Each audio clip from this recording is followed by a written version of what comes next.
Selamat pagi semuanya. Selamat pagi juga Pak Tan Padang. Ya, pagi Nah, Pak. saya kenal Pak Tan Padang ini mungkin sudah lebih dari 10 tahun. Jadi beliau ini juga mulai agent properti ini juga di usia yang sangat muda, yaitu di usia 20-an. Dan juga di usia 20-an beliau juga sudah menjadi prinsipal salah satu kantor rewet di Surabaya, yaitu Rewet Jemur Sari. Jadi kalau teman-teman kebetulan cari barang di daerah selatan, nah ini beliau yang pakarnya nih di Surabaya Selatan, jadi Pak Tan Padang. Dan juga kalau teman-teman ngelihat barang-barang komersial, nah Pak Tan Padang ini juga banyak pegang barang-barang komersial ya. Barang komersial itu seperti ruko, terus kemudian properti-properti yang pinggir jalan. Nah ini pakarnya nih, Pak Tan Padang. Selamat pagi Pak Tan. Pagi Pak. Nah, hari ini saya akan berbicara mengenai cara sukses di secondary market buat agen properti pemula. Nah, jadi Pak Tan ini pakarnya secondary, ya kan? Nah, jadi pertanyaan pertama Pak Tan, apa yang harus diketahui dan dilakukan oleh agen properti pemula supaya bisa cepat closing di properti Pak? Jadi kan agen ini biasanya kalau secondary kan mereka kadang kesusahan. Nah, kira-kira apa Pak? Kira-kira strateginya supaya mereka cepat closing Pak? Silakan Pak Tan. Kalau strategi dari pengalaman saya ya, untuk marketing secondary khususnya itu yang paling penting adalah building up database kita dari seawal mungkin ya Pak ya. Jadi awal-awal kita kerja itu kita harus merapikan dulu database kita. Kita building satu persatu, dan itu memang nggak mudah. Kalau kita building database dari awal, efeknya itu pasti nanti akan kelihatan mungkin 3 tahun sampai 5 tahun kemudian gitu loh. Cuman dengan database kita yang kuat, itu dengan masa-masa kondisi seperti ini, kita masih bisa tetap closing. Kalau yang pengalaman dari saya sih, itu sih Pak yang paling penting sih. Oke, teman-teman kan pasti bertanya Pak, istilahnya kan membuilding database terutama di secondary market, itu kira-kira caranya gimana Pak? Silakan Pak.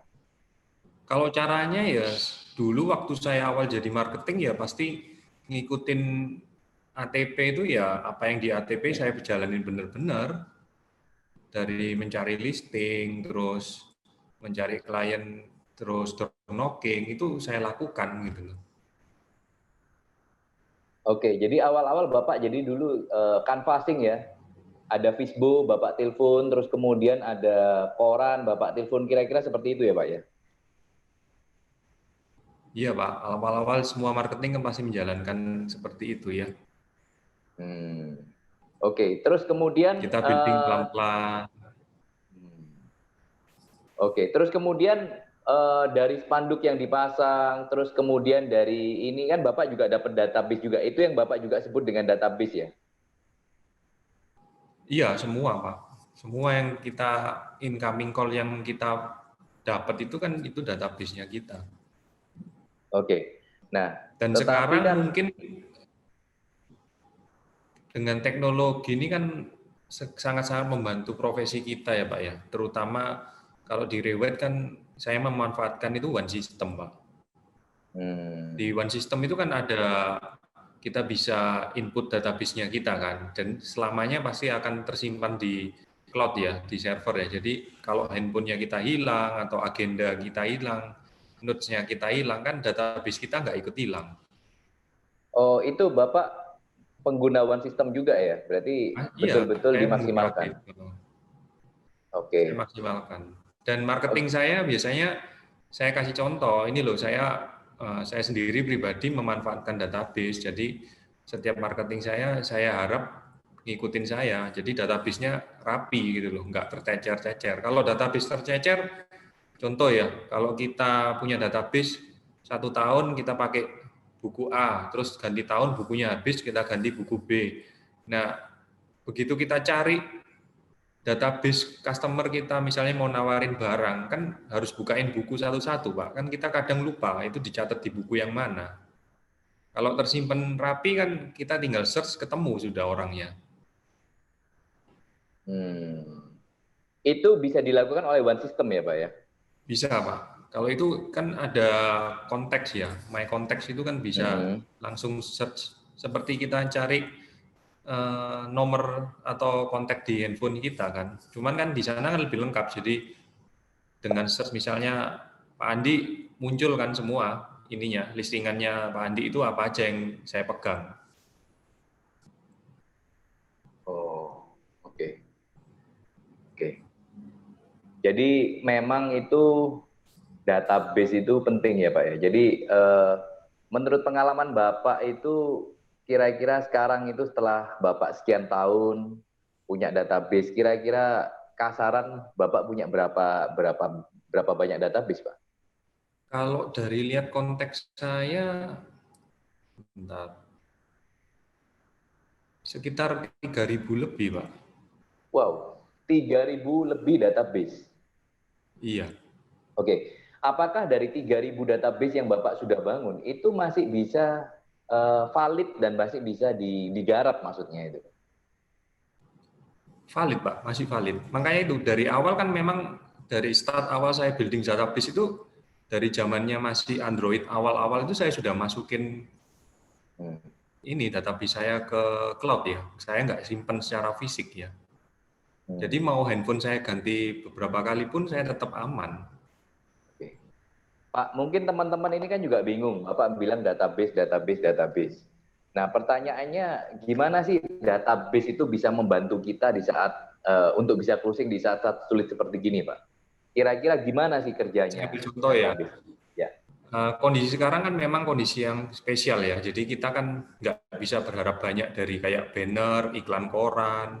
Itu kan kita nggak bisa berharap banyak karena kan di masa pandemi saat ini kan orang-orang pasti jarang keluar rumah kan. Yang telepon aja mungkin pasti jarang kan, ya kan. Tapi kan kita pasti dapat kayak broadcastingan, listing-listing murah. Nah itu kan kita bisa olah itu, kita bisa targetin database kita mau nawarin siapa gitu. Kalau kita nggak punya database, terus kemudian kita dapat listingan yang murah yang kita mau nawarin ke siapa, kan nggak ngerti. Oh, oke. Dan Gampangannya gitu sih, Pak. oke, klien-klien yang di broadcast itu kadang-kadang bisa bisa feedback balik ke Bapak ya dengan adanya barang murah dan Feedback, sebagainya Pak. ya. Iya. Oke. Kalau rata-rata database saya kan banyak investor ya, Pak ya. Oke. Jadi kalau investor itu kan pasti dikasih barang murah itu kan pasti menarik buat mereka, asal benar-benar murah ya. Hmm. Dan saya juga tidak sering misalnya setiap hari ada broadcast gitu enggak. Saya cuman broadcast yang berkualitas. Karena kalau saya merasa kalau saya broadcastin tiap hari mereka jengkel, nanti nomor kita malah dibuang gitu loh. Jadi nggak mengena target. Jadi saya hanya membroadcastin kira-kira produk apa yang cocok sama orang ini gitu loh. Kalau nggak cocok, saya nggak broadcast karena kalau mereka kurang suka sama kita karena kan tiap hari kita broadcast kan pasti terganggu ya. Itu bahaya. Kontaknya nanti pasti dihapus sama mereka. Oke. Baik.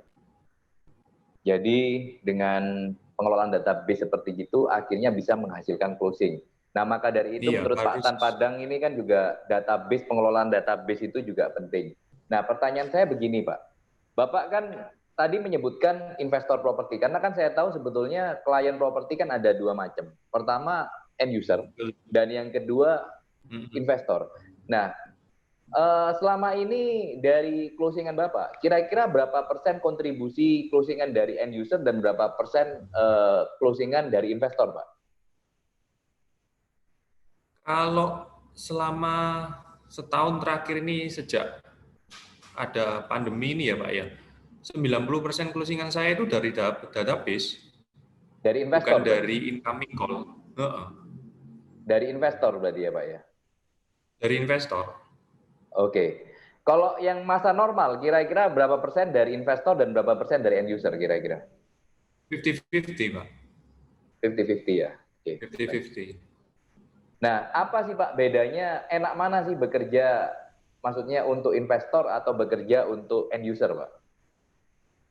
Hmm, Terkadang end user itu juga bisa jadi buyer, kemudian bisa jadi vendor di kemudian hari, Pak. Jadi kita nggak bisa ngomong. Makanya itu kenapa saya suka bermain di database saya, karena satu orang hari ini dia beli sama kita, besok dia bisa jual lewat kita gitu loh. Dan besok Hmm. lagi bisa beli lagi lewat kita. Makanya Hmm. pentingnya mengelola database itu ya ini karena kan saya pinginnya repeat order. Kalau nggak repeat order itu berarti marketing ini belum dianggap bisa ngelola database-nya dia kan. Hmm. Oke. Oke. Baik. Pak, kira-kira apa sih kunci sukses supaya bisa konsisten closing di secondary? Karena Pak Tan Padang ini supaya teman-teman juga tahu bahwa dia ini selalu masuk di dalam top selling principle di Rewide. Jadi dia sangat konsisten di dalam closing. Tiap bulan pasti ada closing, ya kan? Nah, kira-kira apa Pak kunci sukses supaya bisa konsisten closing di secondary, Pak? Silakan, Pak. Kalau secondary kan memang unik ya Pak ya. Dibilang susah, ya banyak yang bilang susah. Kalau dibilang gampang, katanya hoki. Cuman kalau orang bilang hoki kok bisa terus-terusan ya kan berarti ada pattern-nya kan.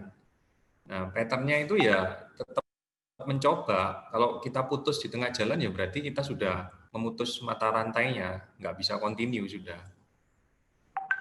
Harus tetap dilaksanakan, Pak. Jadi database itu harus tetap ada incoming call, itu di building satu gitu.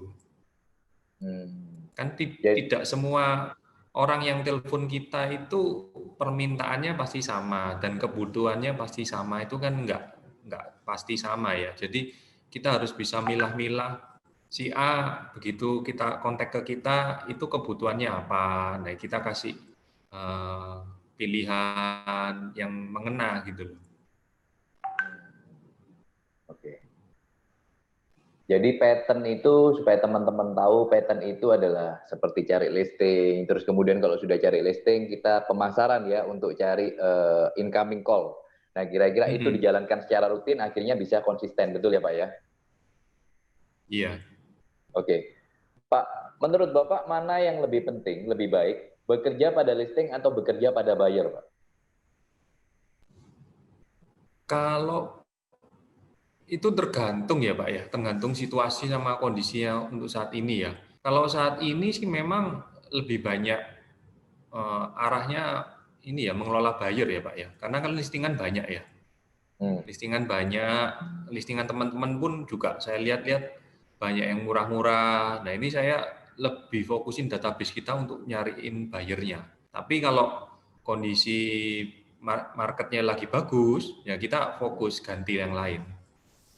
Ganti Hmm. yang vendor yang kita cari gitu loh. Hmm. Karena sekarang nyari banyak listingan pun kalau listingan itu nggak berkualitas kan ya nggak bisa closing kan. Seleksi juga ya, listingan Bapak yang masuk, Bapak juga seleksi. Iya Pak, jadi saya nggak sembarangan terima listingan. Kadang ada orang titip ke saya, terus saya kasih pengertian untuk harganya. Yang penting harga sih, kondisi sekarang kan harga ya. Kalau harganya saya rasa ini nggak bisa masuk di market, apa nggak bisa diterima market, saya tinggal dulu Pak. Karena kan buang-buang waktu saya, kan pasti nanti begitu saya terima listingannya, ternyata harganya tinggi, si vendor ini kan pasti terus tanyain ke kita, gimana ini, gimana. Padahal kalau kita dari awal tidak tidak memfilter listingan itu dengan baik, kan berarti kita yang kesusahan sendiri nantinya. Hmm. Oke, Nggak semua listingan kan Mbak, bisa dijual Pak hari ini. betul. Nah, Bapak lebih suka sekarang ini lebih happy tiba-tiba ada hot listing yang bagus atau hot buyer yang betul-betul serius cari, Pak? Mana yang Bapak lebih suka sekarang ini? Sekarang hot buyer Pak. Hot buyer ya. Iya, karena Oke. listingan banyak kan. Dari teman-teman saya ambil pun bisa gitu loh. Oke. Pertanyaannya terus bagaimana, Pak? Sebetulnya kan buyer ini kan kadang handle-nya kan susah-susah gampang, Pak. Hmm. Kadang kita tawari. Nah, ini kemarin saya juga berbicara dengan salah satu prinsipal dari Rewet juga, Pak Jarod. Dia bilang bahwa sekarang ini banyak buyer itu kondisinya nawar sekali, setelah itu udah nggak mau naik, berhenti di situ, ya kan? Setelah itu dikejar kadang bisa tiba-tiba nggak jadi. Nah itu apakah terjadi seperti itu juga di Surabaya? Iya Pak, banyak kondisi seperti itu. Sering. Kondisi sekarang sering seperti itu. Sama. Makanya kan Pak? itu pinter-pinternya kita cari listingan yang pas ya buat mereka ya. Nah, kalau memang sudah Memang semua mengalami buyer itu gitu Pak. kalau Gimana Pak Andi? kita misalnya menghadapi situasi seperti gitu, jadi klien nawar sekali, habis itu nggak mau naik. Nah itu bagaimana? Kalau Pak Tan menerima kondisi seperti itu, apa yang Bapak lakukan? Saya tawarin barang lain Pak. Okay. Saya tawarin barang lain. Karena kita nggak bisa maksa buyer ya. Buyer yang megang uang sekarang kan. Yang pegang uang kan memang ini Pak, jadi raja untuk kondisi sekarang ya. Jadi kalau dia merasa suka sama barang itu, dia akan tawar. Cuman dia kan punya bottom price-nya kira-kira nawar sampai harga berapa, dia baru puas gitu loh. Dan kalau harga itu mereka rasa nggak sesuai dengan ekspektasinya mereka, kita mau maksain juga dengan kondisi sekarang pasti susah. Gitu. Mending kita tawarin barang yang lain. Oke. Nah, apakah sekarang itu aktivitas Bapak untuk cari listing, apakah masih sama seperti dulu, misalnya dari Facebook, apakah dari koran, ataukah sudah mengelola listing itu yang Bapak dapat dari database? Kalau sekarang dengan kondisi pandemi, saya mau keliling juga susah ya Pak ya. Kita mau listing dari Facebook pun saya coba telepon terus minta appointment ketemu tatap muka kan juga nggak bisa Pak. Orang-orang kan juga nggak mau dengan kondisi sekarang ya. Jadi ya mau nggak mau saya listingan itu manfaatin database-nya yang ada. Jadi saya telepon kira-kira orang ini mau jual apa, mau beli, itu kita main di database-nya aja. Oke. Oke, kalau kita ngomong mengenai promosi yang efektif di dalam memasarkan listing, kira-kira di saat-saat ya maksudnya yang bisa dilakukan oleh agent properti pemasaran itu kira-kira bagaimana, Pak Tan? Kalau promosi, saya pikir belum ada yang benar-benar efektif ya menurut saya ya. Selain dari database itu kita teleponin sendiri-sendiri ya untuk kondisi saat ini ya. Karena dari saya sendiri pun kalau banner itu closingan di banner itu minim sekali Pak. Jadi orang yang telepon itu memang minim, tidak seperti dulu. Iklan koran pun kayaknya kok buang-buang uang juga ya dengan kondisi sekarang ya. Karena kan yang telepon juga nggak ada. Oke. Ya saya cuma ngandalin bukan sistem sama database itu dikelola.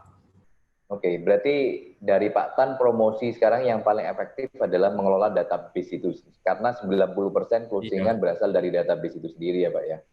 Iya, karena yang masuk di database itu kan pernah tatap muka dengan saya kan Pak. Berarti kan mereka juga kenal saya gitu. Itu lebih gampang dapetin listing, dapetin closingan dari itu lebih gampang. Oke, baik teman-teman silakan kalau mau bertanya silakan dibuka mic-nya, tinggal bertanya kepada Pak Tan, silakan. Selamat siang Pak Tan. Siang, Oke Pak Yanes silakan. Pak Tan, kalau boleh tahu untuk mengatur database yang dari awal tadi, digitalnya biasanya pakai apa ya Pak ya? Mungkin semacam dikumpulin dulu, kemudian dibagi-bagi di segmen, misalnya Surabaya Pusat, Surabaya, dan lain-lain gitu Pak. Mohon infonya. Kalau saya kan pakai one system ya Pak ya, jadi biasanya di aplikasi handphone itu ada My Contact biasanya Pak. Di situ saya masukin Pak, jadi namanya siapa Budi, namanya si A, si B, si C, terus ya itu ada ininya, klasifikasinya bisa disetting kok Pak di situ. Ada klasifikasinya buyer ini untuk Surabaya Pusat, buyer ini untuk Surabaya Selatan, itu ada Pak. Di one system itu komplit sudah. Memang kompleks, tapi mau nggak mau kita harus belajar sih. Bukankah ada pembatasan di My Contact, Pak? Jumlah atau kuantitasnya, Pak? Harusnya enggak sih, Pak. Enggak terbatas sih itu. Baik, terima kasih Pak Tan. Iya. Oke. Baik, silakan yang lain. Pagi, saya mau tanya Pak Tan. Iya. Untuk mengelola bayar, Bapak apa harus selalu closing dengan buyer itu atau saat menginginkan sesuatu dari buyer itu Bapak selalu cari untuk keinginan yang diinginkan buyer itu, atau Bapak pernah mengalami putus di jalan? Oh sering Bu, kalau buyer itu kan sering ngalami putus di jalan, sering. Biasanya kalau buyer saya paling begitu kontak dengan kita, tanya barang kita, terus kita kalau nggak cocok ya saya tawarin barang lain. Biasanya 1 kali 2 kali. Misalnya follow up-nya sampai 1 kali 2 kali sih. Soalnya kalau di follow up berkali-kali tapi buyer itu nggak pernah tatap muka dengan kita, berarti klasifikasinya belum buyer hot ya. Kalau buyer belum hot itu kan kemungkinan closing-nya kecil. Baik, terima kasih Pak. Iya. Oke, jadi buyer itu memang teman-teman memang untuk menilai buyer itu serius atau tidak itu susah-susah gampang. Tetapi memang saya setuju dengan Pak Tan. Buyer yang kita kelola adalah buyer yang memang sudah tatap muka dengan kita. Itu kita tahu keseriusan dari buyer tersebut. Betul, Pak. Kalau belum tatap muka itu chance untuk closing-nya itu 0 Mas. 0, betul. Oke, silakan. Yang mau bertanya lagi, silakan dibuka mic-nya, tinggal bertanya. Selamat pagi Pak Tan, mau tanya. Iya Pak, pagi. Ya, Pak Tan, ini untuk menilai keseriusan buyer ini serius apa tidak? Saya kan punya hot buyer, cari listingan di Surabaya dan Mall, Indah dan Harapan gitu lah. Setelah tak carikan dari kantor, saya dapat listingan itu, terus tak share ke buyer ini suka gitu loh.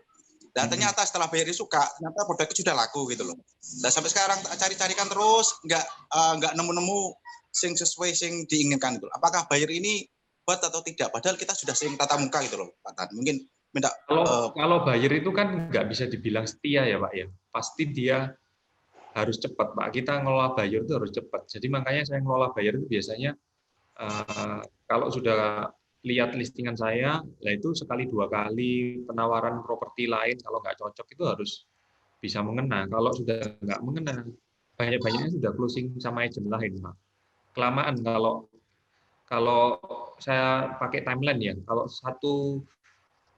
di atas 2 minggu itu rata-rata buyer itu sudah pasti dikasih barang dari broker lain dan biasanya itu sudah bakalan hilang. Itu 2 minggu itu hot-hotnya buyer. Kalau saya bilang hot itu ya 2 minggu itu. Lepas dari 2 minggu kena barang-barang lain bisa berubah pikiran sudah.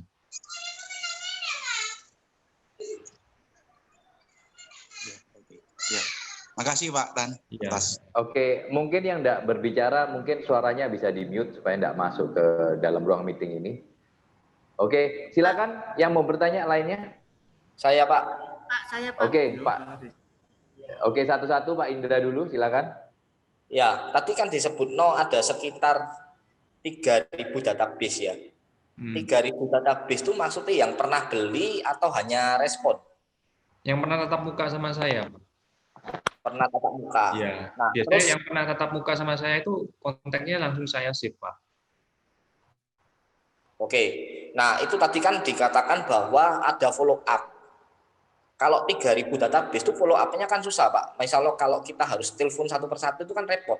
Iya, makanya itu kita harus tahu kelola si A, si B, si C ini mainnya di mana. Kayak, oh orang ini suka mainnya di ruko ya, saya pasti sesekali, enggak setiap hari ya, sesekali saya broadcasting tentang ruko. Kalau buyer ini yang apartemen ya, saya broadcasting tentang apartemen. Kita harus tahu dari awal itu sukanya di mana. Kan tidak setiap orang itu sama. Ada investor saya yang khusus untuk ruko ya, saya kasihnya dia informasi tentang ruko-ruko aja, atau tanah, atau investor yang jual beli ya, kira-kira saya kasih yang barang yang bisa dijual belikan. Harus tahu memang Pak dari awal. Oke, berarti follow up-nya berupa ini ya, broadcast ya? Iya Pak, Broadcast kalau by- kita telepon satu-satu jelas nggak mungkin Pak. Satu hari kita paling telepon 10 kali itu sudah banyak. gitu ya. Oke, oke.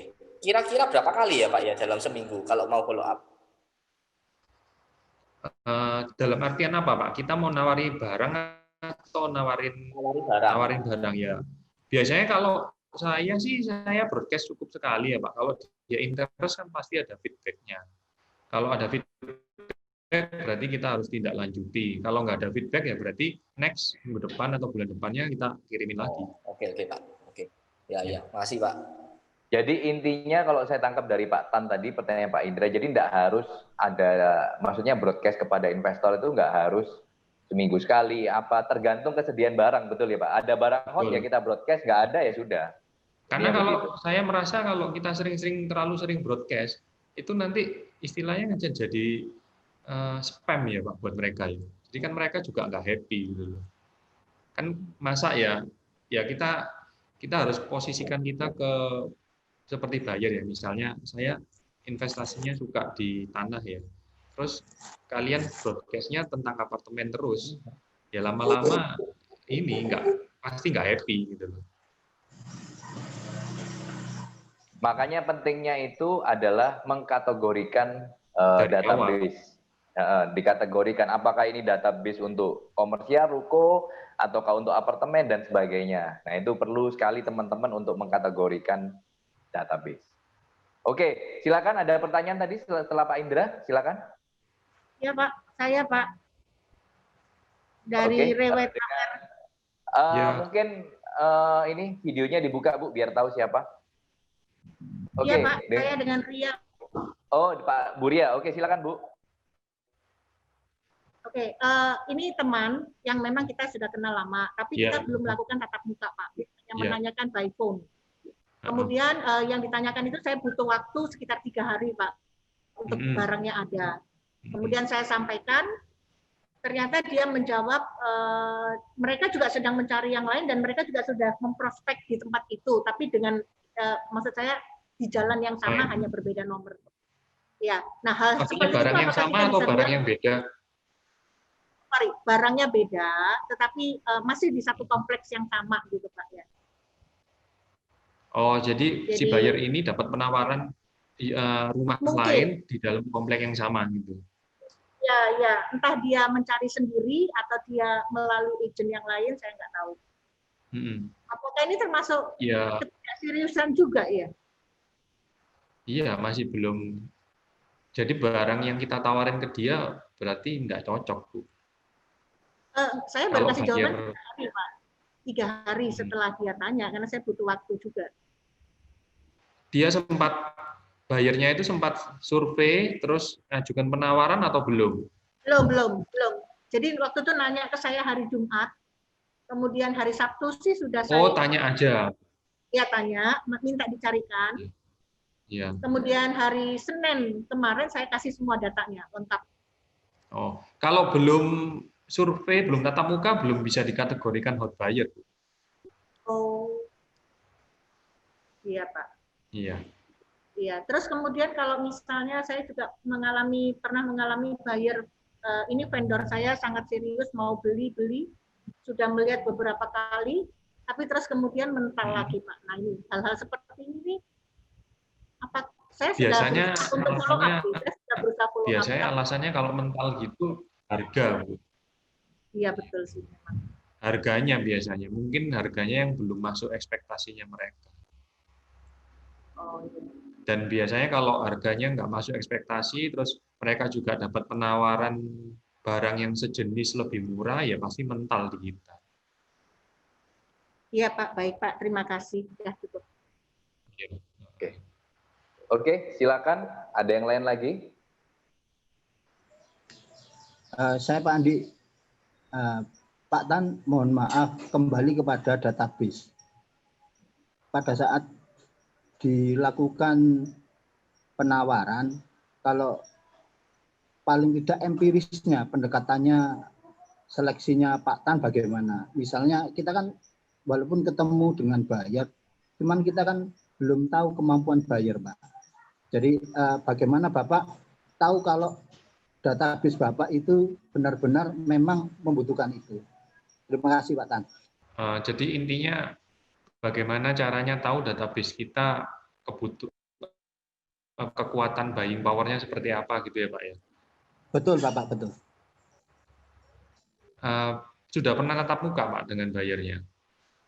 Ya, seringkali Bapak. Jadi mungkin sudah Sering, ya? by phone, kemudian datang lagi. Setelah itu kok sepertinya kayak nggak butuh. Biasanya kalau sudah melihat properti sampai 2 kali itu kemungkinan closing-nya sudah tinggi Pak, harusnya Pak. Harusnya sudah, kalau sampai 2 kali lihat itu rasa ingin untuk belinya itu mestinya sudah bagus, sudah tinggi. Tinggal dicari tahu aja apakah harganya dari vendor itu bisa diterima sama buyer atau buyer masih merasa kemahalan, itu kita harus cari tahu. Baik Pak, cuman yang saya ingin tahu saat Pak Tan mau menawarkan sesuatu pada database-nya itu Pak, oh ini mereka butuh dengan katakan hunian dengan 400 juta, berikutnya dengan di atas 1, itu bagaimana Pak caranya Pak? Nah, itu kita harus dari awal kita harus kategorikan karakternya buyer itu mintanya seperti apa, pinginnya seperti apa, itu kita harus kategorikan dulu dari awal Pak. Soalnya kalau kita nawari semua barang ke mereka, mereka juga nggak mungkin mau gitu. Harus tanya mereka pinginnya seperti apa yang mereka cari. Terima kasih Pak Tan. Salam hormat saya Pak. Ya. Oke. Tadi Pak Tan juga waktunya sudah tidak banyak lagi karena beliau ada kesibukan. Nah, cuma saya simpulkan tadi pertanyaan-pertanyaannya banyak yang berhubungan dengan buyer. Pak, kalau bayarnya seperti gini bagaimana Pak? Kalau bayarnya seperti gini bagaimana? Oke, mungkin ini pernyataan dari saya cuma nanti minta kebenaran apakah Pak Tan setuju tidak. Nah, menurut saya begini, dalam mengelola buyer, sebetulnya itu juga salah satu kunci, itu adalah kita itu mencari kualitas. Itu kadang susah-susah gampang juga. Karena kita kadang ada buyer yang kelihatannya serius, sudah survei, tetapi kadang ternyata PHP. Itu juga saya sering kali dengar dari teman-teman ya. Nah, menurut saya sebetulnya kalau teman-teman mau bekerja pada buyer, pengen closing pada buyer, sebetulnya kembali lagi kualitasnya, kuantitinya cukup enggak? Jadi semakin banyak buyer yang Anda dapatkan, terus kemudian semakin banyak yang Anda follow up, maka kemungkinan closing pun akhirnya jadi lebih besar. Apakah seperti itu, Pak Tan? Betul sih, Pak. Jadi dari awal kita harus tahu kualitasnya buyer ini hot apa enggak. Memang ada buyer yang pernah beli sama saya, tapi kalau saya bilang kurang hot ya saya nggak terlalu nawarin banyak barang. Setiap buyer itu kan unik, jadi nggak sama, beda. Mereka itu kan 3.000 orang, nih 3.000-nya punya personality-nya sendiri-sendiri. Nggak gampang memang kita mau nawarin barang yang cocok. Maksud saya begini Pak, jadi kan istilahnya begini, kadang ada teman-teman agent itu yang dalam 1 minggu ini itu hanya follow up 1-2 buyer. Nah, kalau saya jadi teman-teman, kalau teman-teman bekerja pada buyer, oke, kita kategorikan kalau memang hot buyer, mungkin 1 minggu ada 2-5 hot buyer. Tetapi saya juga follow up yang memang yang istilahnya saya nganggap potensi untuk closing, itu kuantitinya. Jadi mungkin 1 minggu saya telepon 100 buyer. Jadi supaya probabilitas Anda closing itu juga tinggi. Kira-kira kalau menurut saya seperti itu sih Pak Tan. Iya, jadi semakin banyak kita nawari, semakin... Oke, jadi kan supaya menjawab pertanyaan teman-teman kan tadi kan ada Pak, kalau yang ini bagaimana, kalau yang ini bagaimana. Nah sebetulnya kita kalau mau buta-butaan aja, kuantitinya aja diperbanyak. Nanti akhirnya teman-teman bisa pintar sendiri menyimpulkan, oh kalau bayar ini kira-kira gimana, kalau bayar ini kira-kira gimana, kira-kira seperti itu. Betul Pak, soalnya sekarang dari spanduk pun kita masang spanduk kan yang telepon juga tidak banyak, nggak seperti dulu ya. Jadi memang yang bayar yang sudah ada ini benar-benar harus diolah.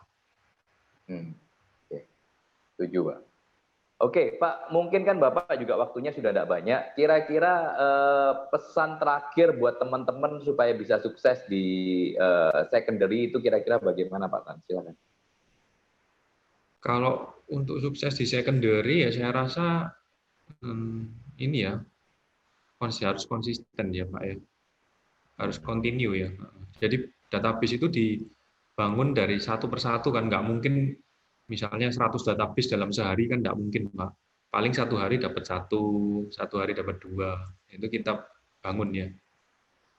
Tapi konsisten ya Pak ya? Konsisten. Dan satu hari satu dalam setahun kan sudah 365 Pak. Make sense Pak. Oke, terima kasih Pak Tan Padang buat waktunya. Terima kasih banyak.